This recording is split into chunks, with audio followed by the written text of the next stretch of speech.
I can always tell when it's your photos. She was like, you have such a clear, defined like style and coloring and stuff like that. And she was like, I just love it. And it's very warm and cozy. And I was like, that's exactly what I go for, like the kind of hot chocolate, kind of pumpkin spice feel.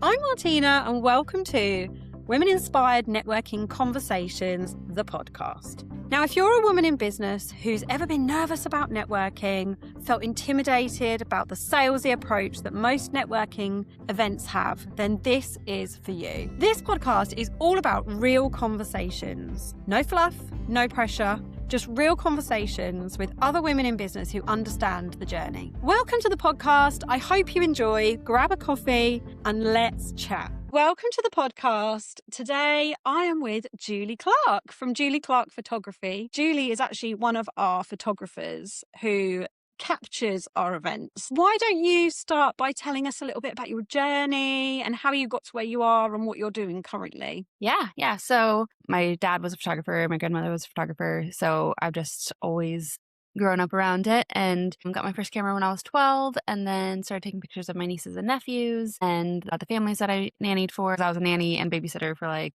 10, 15 years as well. So I was always just taking pictures of the kiddos and sending them to their parents and stuff. And then started kind of doing my own like family and newborn shoots when I was like 17.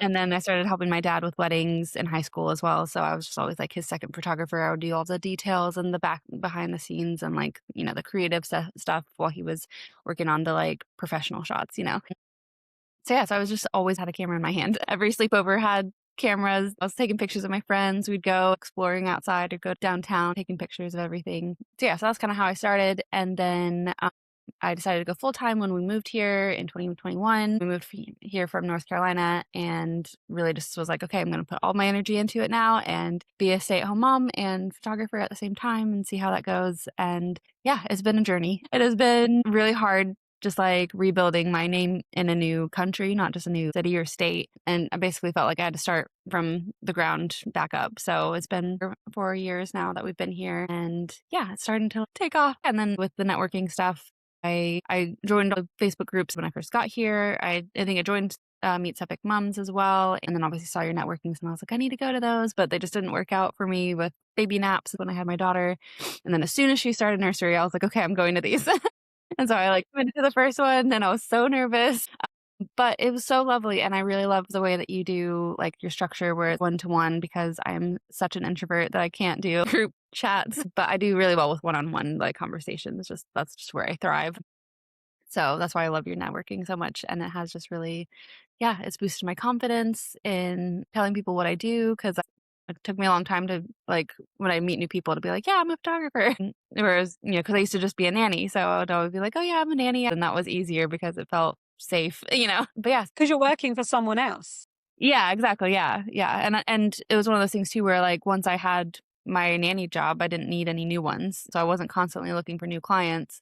It was only when my babies would go to preschool or school that I'd have to look for a new job. So it was only every like 2 or 3 years that I'd have to start over. Whereas like with photography, I'm constantly having to look for new clients. So that has been a challenge. Do you find that people come back to you though, once they've used you? Yes, definitely. So that's where it's a little bit different for the UK versus the US because in the US, people do yearly family shoots. So I'd have the same people every October come back to me for their like family sessions. Because here, people do get photography, but they're not as frequent.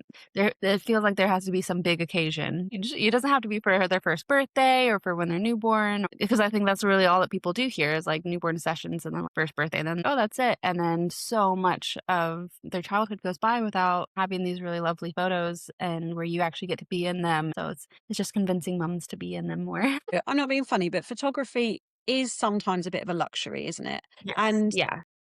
some people don't want to spend the money every single year, even though Yeah. I do think our kids are only going to be the age they are Yeah. once, and they're always getting Yeah. bigger, and the time Yeah. flies. I talked to a lot of people who have the next stage up from us. We have young kids still, but like when they get to the 12, 13 and they're like, I don't want to take pictures of my mom. You only have such a small amount of time where you are their world and they love to cuddle with you and love to play games with you and love to just be around you all the time. That phase is so short. So that's where I really like to to document that time because my favorite phrase for parenting is like the days are long, but the years are short. So we feel like we're in the trenches for so long, but then before we know it, blink our eyes and they're in school and they're, calling us mom instead of mama or mommy. And, like those little tiny like sections of growth happen really quickly and you don't realize it. So Clemmy has always called Winston Nana from like the very beginning. She's always called him Nana. She's just started Yeah. calling him Winston, Winston. And I'm like, oh, Yeah. Nana's gone. He's not Yeah. Nana Sad. anymore. So you mainly focus on family photography. Is that correct? Yeah, yeah. So I would say it's about 50-50 for weddings and families. For me, I group them in the same kind of category because whether you get married first and then have kids, or you have kids and then get married, because I've had so many of my weddings have been family oriented weddings where they have their kids first and then they want the kids at the wedding. Like one that I booked this December said that they wanted to wait until they finished having kids before they planned their wedding because they wanted all of their children to be at the wedding. So for me, they really do intertwine as just part of your family story. So yeah. And your pictures are, I'm a little bit biased, but your pictures are beautiful. I have you for my events, but I also Yeah. have you for my family shoots. We wanted one with Tom's granddad, who's, Yeah. getting a little bit older. He's such a big part of our life, and we haven't had any Yeah. like pictures in so long. And they were just beautiful. Like how you captured those Mhm. tiny moments. Like, how do you do that? It's like with the networking events. I always say this. A good Yeah. photographer is one that catches the smiles, but they're like split second. Yeah. Yeah. Yeah. I think that's where a lot of the wedding photography helps you photograph any type of event. So I do obviously getting ready stuff. So I'm in cramped, dark places and I have to get the right lighting, but I can't change anything because that's where they're getting ready. And then obviously ceremonies are super fast. You have to looking out for every little thing.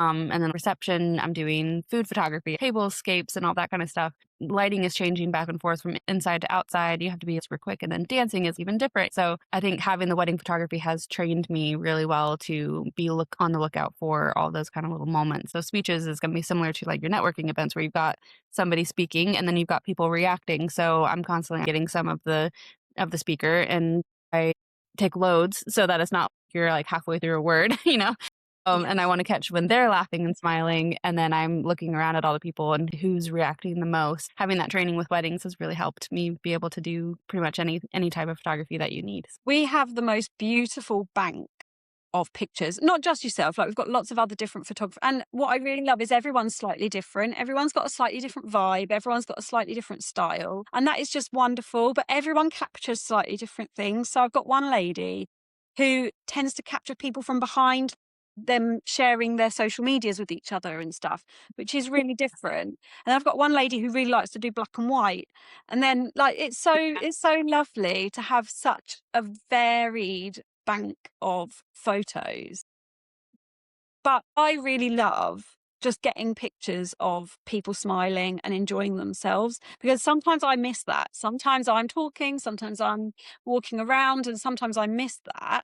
And it's just so lovely to have all this positive energy in a photo. Yeah. And I love that. There are so many different types of photographers as far as like edit goes and what their eye is drawn to and that kind of thing. And then personality type. So when you're choosing a photographer, it's really important to not just look at the photos that they create, but the atmosphere that they bring with them. So it's always important to get to know your photographer before you book them as well, just because everyone's going to have somebody different that works best for them. I always think though that being a photographer for our networking events gives you the chance to show off what your style is to the whole audience. So it's not only the women in who are at the event, but it's the women in the Facebook group who see these pictures all the time.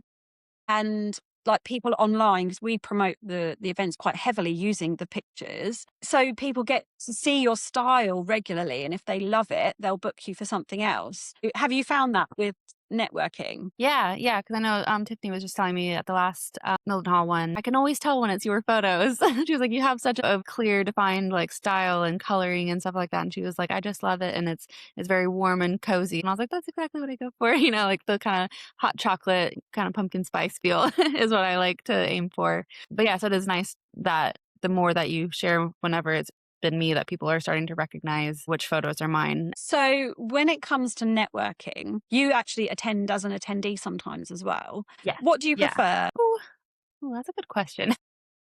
I do love doing the photography because it's fun. It's nice for me to see who's there and who's interacting. But I have really enjoyed the networking, especially with the small groups, because I'm meeting people that I never would have before. Because a lot of people just work on their own when they were self-employed, but I have mostly only ever networked with other photographers, which is great, and I learn lots of stuff from them. But with this, I'm getting to know other people who do all the different things that I'm not equipped at doing. So with the website for SEO, I met Abby, and she's helping me with my website and my marketing and stuff like that. And like, I wouldn't have been able to find her if I was just still stuck in my like photography, wedding industry, that kind of stuff. So it's been really nice to meet other types of business people, and what all they do has been really helpful. So Also, I think every person in the room is really a potential client for you when you come to like a yeah, mixed networking group. When go to a photography one, it's great for advice and tips and support, but yeah, everyone at the Women Inspired Network groups are potential clients. You also do branding shoots, don't you, for people's businesses? yeah, yeah, Have you had a lot yeah. of people book branding shoots through that? Yeah, I've had a few. So I've obviously done Gabby's for her sound healing, and that was really lovely. I just did one for Emma, who is a shamanic healer.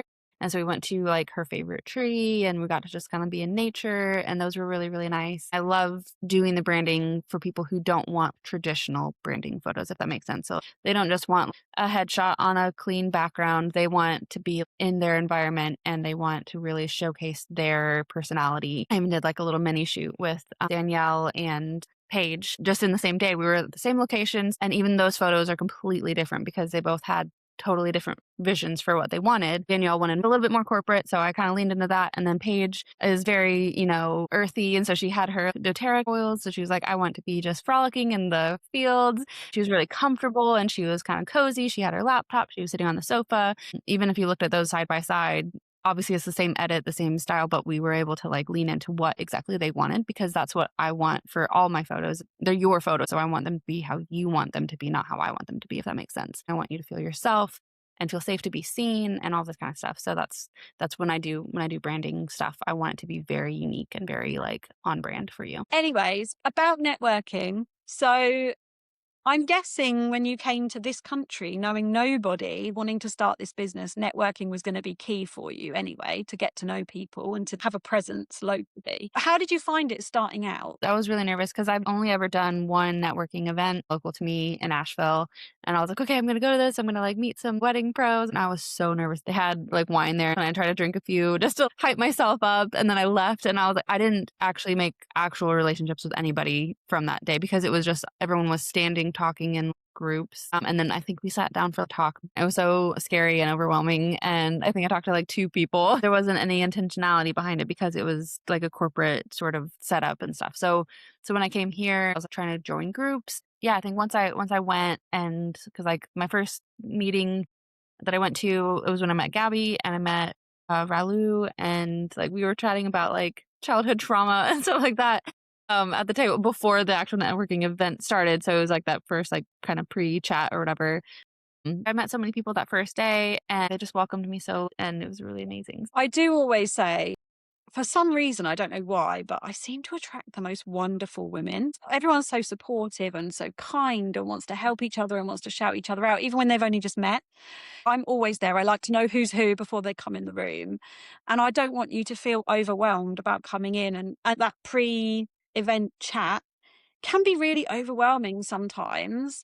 And I just want to take that away. So I do like there to be a bit of a structure so that you're coming in, but you're not having to do anything. I'm just kind of guiding you and saying, Yeah. right, now I want you to do this, and now I want you to do this, and I want you to talk about this. And it's very easy, just follow the steps. But then before you know it, at the end, you've made all these amazing connections. Yeah, yeah, it's guided and that's how I like to describe my photography and stuff is that it's not like overly posed. You're not going to be directed the whole time, but I will help you because not everybody knows what to do. It's like basically you're telling people, here's what you're going to do with your hands. And I think that's why it works so well because you're not just being thrown into this sea of people that you don't know and you're just expected to go walk up to people and talk to them and learn about their business or stand up in front of everybody and give an elevator pitch pitch. So it's gently guided. And I think that's why it works so well. I even find just saying to people, right, what I want you to talk about is this, because when someone comes in and is set one-to-one with someone, like, because we sometimes do Yeah. speed networking, even that can be Yeah. really overwhelming if you don't know what to say. Like, if you've never been to a networking event or you've got no confidence about what to talk about, you're not going to get a connection like that. I like No. to be really specific, right? This is what I want you to talk about today with that person. Find out this from this person or talk about this. And then you're kind of on autopilot and you don't have to worry about it. So really exciting. Julie has said that she will come and take over our Mildenhall events for us. So that's really Yeah. exciting. So we're actually welcoming Julie onto the team. Well, I feel like you were already on the team. You Yeah. capture our Mildenhall event, our Cambridge event, our Bury event, probably our Stowmarket event. So Yeah. you capture a lot of the events. How are you feeling about doing it from the other side of organising the Yeah. event? I am a little nervous just because, like usually I can just show up and I do my thing and then I go home and then I send you the photos and that's that. But yeah, so there's obviously going to be a lot more behind the scenes work to put in. For me, it's when you sit in the room and you watch these women that have come together because you've brought them together and they're chatting and they're smiling. That is something that all of the leaders have said to me at some point. I just sat back and watched what I had created, and these women had come together and they would have never met each other if it wasn't because of me, because I've put this event on. So for me, that's the thing. Like, so you'll see it and think, oh my God, it's really like hard work, as anything is. Building a Yeah. business is hard work. But Yeah. when you can see that instantly, that you've done that is incredible. It's really heartwarming. You've created such an amazing community already. So when Nicole had her first event at Mildenhall, oh my gosh, it was amazing. And, obviously she did a really amazing job bringing people there, but I think it's a testament to your brand as it is already. People trust and know you, and you've created so much so quickly, in the last couple of years. So I think a lot of it has to do with you as well. Oh, thank you. It really baffles me though how we can get so many people at all the events. So we currently have, as it stands, I think 10 events a month each month. It's amazing. But to be able to get on average, well, this time of year, I would say between 10 and 15 people, because it's a really low time of year. So I would say between June and August, it's a real low. Like, it's really hard to get people at events during that time. It's kind of like September to April, May time where people are on full, like, yes, let's network. So it is a really tricky time at the minute. But to still get between 10 and 15 people on average at each event is incredible. Like, there's 10 events over the month. That's 150 people. It's crazy. But there's obviously a need for it.